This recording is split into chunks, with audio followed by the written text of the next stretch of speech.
Hello and welcome to the August 2022 AMA.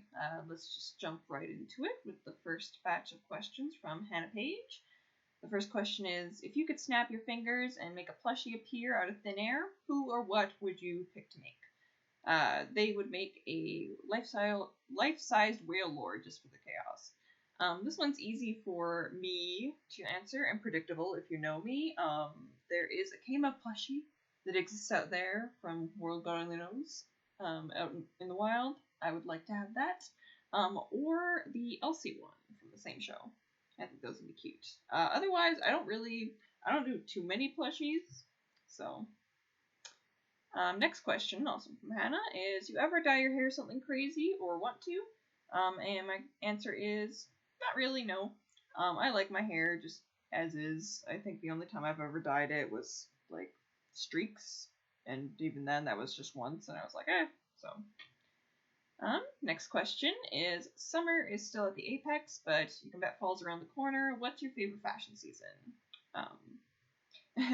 They ask when my avatar is always wearing the cable knit sweater. I'm not too into fashion, but from general vibes, from what I've seen, autumn is my favorite. Next question is sort of something along the lines of a trolley problem sort of thing. Imagine Sisyphus is rolling his boulder towards a group of 5 people tied on the tracks, but you can throw the lever, which will put it on track to hit the ship of Theseus. However, along the way to the ship of Theseus, all the parts and planks will be replaced. If you divert Sisyphus, does he hit the same ship, or is he hitting a different ship? So basically, it's asking the ship of Theseus or Locke's Socks question. Nothing really to do with the trolley problem. In this specific instance, I'd say it's the same ship, because it seems like a very, very short phrase of time, which would be like, it's clearly in the construction phase, so it hasn't really had a chance to be a ship yet. So by definition, anything that's being added to the ship is part of the ship. I don't know. At least that's how it is to me. So, and the last question from Hannah is, let's try something deeper. What's better, to always be good or to become good after being bad? Is there any value to being good if you never consider any alternative? This might get deep or something just by nature of the question, but I think trying to label either thing as better is kind of a misstep in the first place. To always be good, quote unquote, can lead to a lot of misguided and hurtful behavior, actually, depending on how far people take it, as demonstrated by a lot of the purity discourse that's going around online. People could take that really far and hurt actual people over what is perceived as pure, which is kind of ironic. It's also just not feasible. We're human. We're gonna mess up. We're gonna learn from the failure. We're gonna keep going and moving forward. The idea of always being good is basically being like, okay, you're a baby, you can't mess up ever, you can't be bad. You know what I mean? You can understand how that's kind of not feasible. There's also the fact of who even decides what is good or bad. I took a philosophy class in university, and that was the first assignment, basically, was writing an essay where we had to answer what is good and what is bad, explain. And it was really an eye-opener, because it's like, I don't know, I'm a person, a singular person amongst billions of people. I don't know if I have the authority to decide that. The idea that you're bad, if you're bad, you can never be good is super misguided in the first place, and can lead to more strife, in my opinion, because that presents the idea that you can never make mistakes, which is very flawed. Because, like I said, we're people. We make mistakes. That is how you learn. So, it also reminds me of that question of, is it selfish to do things nicely? Or is it selfish to do nice things? Where my answer is, I think people are just thinking too much about these things. Just take a step back for a second.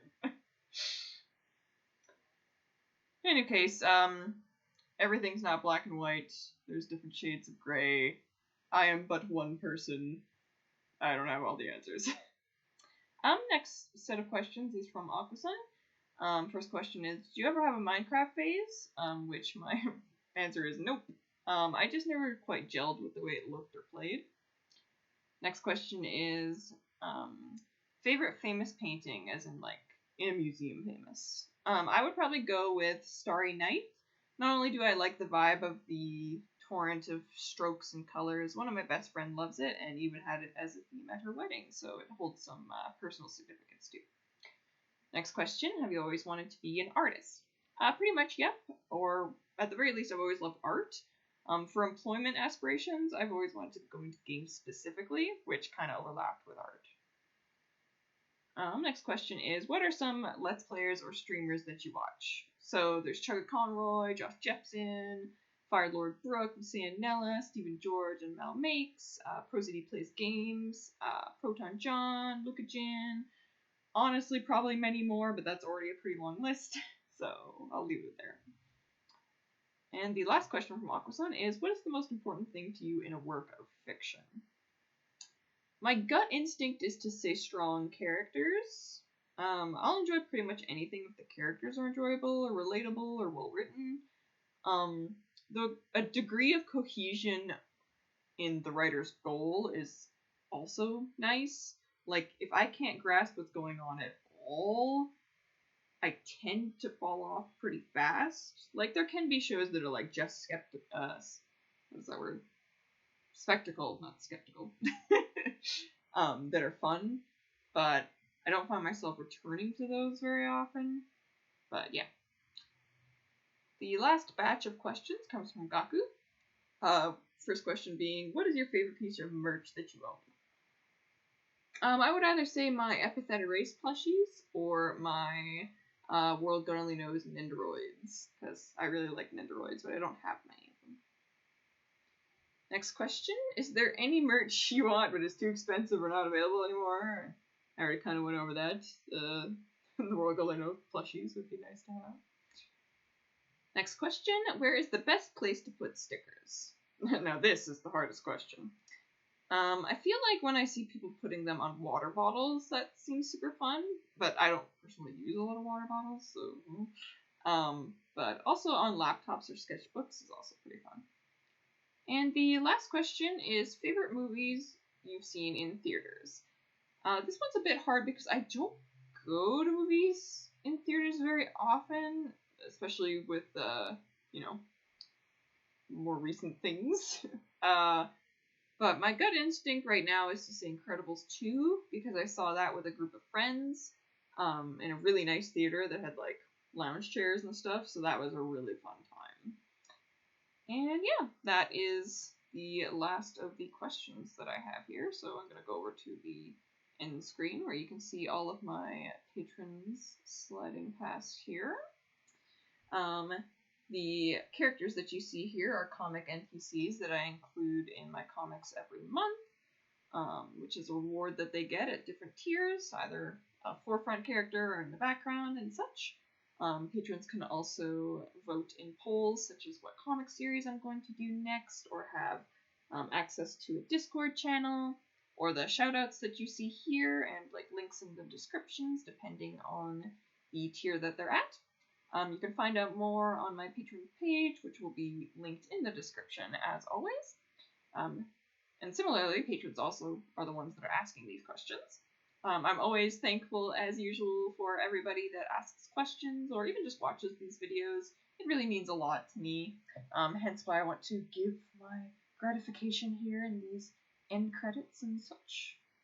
And yeah, I guess I will see you guys next month. Until then, we'll have to say toodaloo. Bye.